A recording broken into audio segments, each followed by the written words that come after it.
24 ore su 24. Le notizie corrono più veloci sul web. News del mercato finanziario? Digita www.industriaefinanza.com, il primo quotidiano economico del Nord Italia. Notizie sul Veneto? www.lacronacadelveneto.com, e per Verona c'è www.lacronacadiverona.com. Guarda le ultime news sulle web TV di TG Italia, TV Veneto e tvverona.com.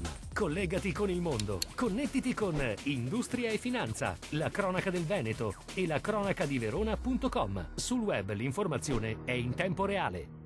47esima edizione di Mineral Show a Verona. Anche quest'anno siete i benvenuti alla grande esposizione di pietre preziose, minerali, bigiotteria, fossili e accessori moda. Geoshop, ninnoli e bijou. Un nuovo mondo di regali. Dal 9 all'11 dicembre, dalle ore 9 alle 19 alla Fiera di Verona.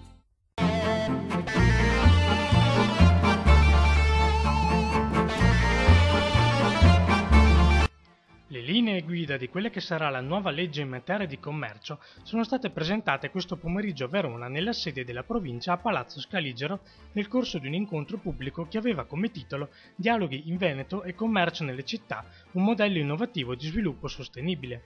La Regione, in collaborazione con l'Unione delle Camere di Commercio del Veneto, ha promosso questa iniziativa per aprire un momento di dialogo e di confronto tra istituzioni, operatori del settore e organismi associativi sulle tematiche relative alla valorizzazione e alla riqualificazione del commercio urbano e alle politiche di rilancio delle città.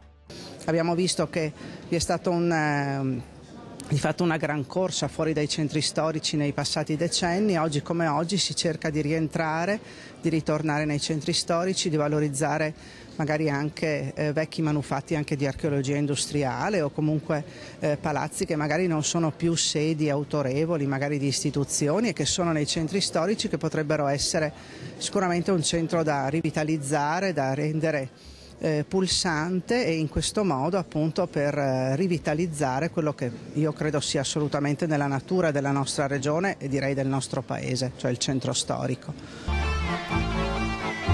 Nel terzo trimestre 2011 l'industria veneta registra un rallentamento della dinamica di ripresa. L'indagine congiunturale di Confindustria Veneto evidenzia infatti una decelerazione di crescita per tutti gli indicatori economici rispetto allo stesso trimestre dell'anno precedente. Produzione più 2%, vendite in Italia più 1,2%, occupazione meno 0,1%, vendite UE più 3,2%, vendite extra UE più 5,3%.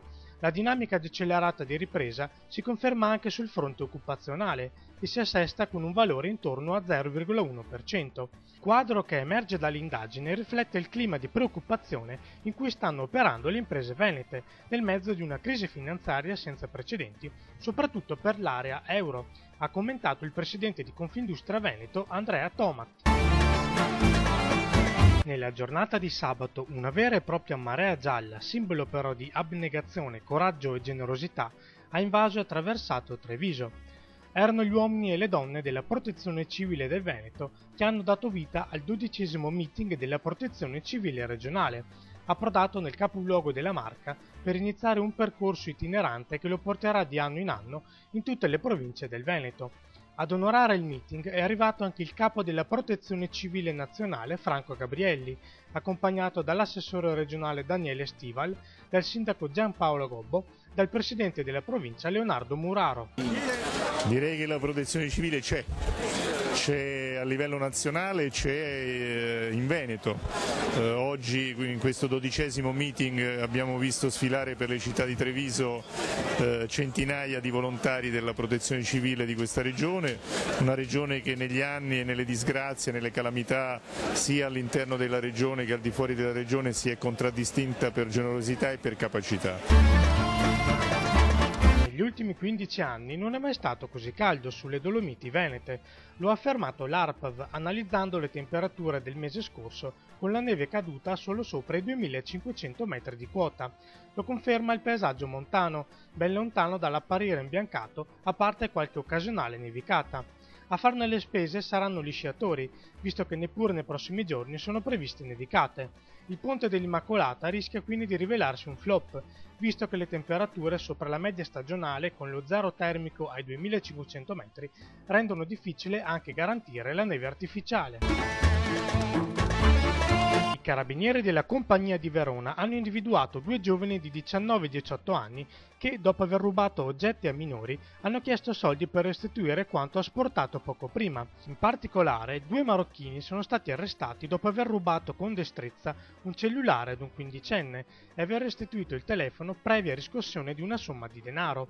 Il sistema era collaudato, ma i carabinieri della Compagnia di Verona lo hanno smascherato allorquando una vittima ha deciso di denunciare l'accaduto, senza provare vergogna per quanto è successo. I due arrestati sono stati condotti nel carcere veronese di Montorio.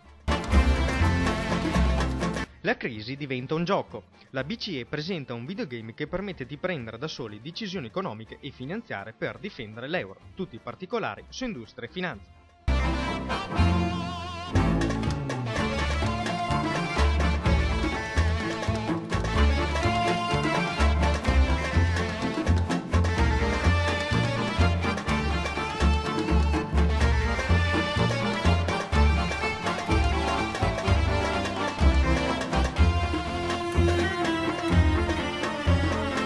47ª edizione di Mineral Show a Verona. Anche quest'anno siete i benvenuti alla grande esposizione di pietre preziose, minerali, bigiotteria, fossili e accessori moda. Geoshop, ninnoli e bijou. Un nuovo mondo di regali. Dal 9 all'11 dicembre, dalle ore 9 alle 19 alla Fiera di Verona. 24 ore su 24. Le notizie corrono più veloci sul web. News del mercato finanziario? Digita www.industriaefinanza.com, il primo quotidiano economico del Nord Italia. Notizie sul Veneto? www.lacronacadelveneto.com e per Verona c'è www.lacronacadiverona.com. Guarda le ultime news sulle web TV di TG Italia, TV Veneto e tvverona.com. Collegati con il mondo. Connettiti con Industria e Finanza, la cronaca del Veneto e la cronacadiverona.com. Sul web l'informazione è in tempo reale.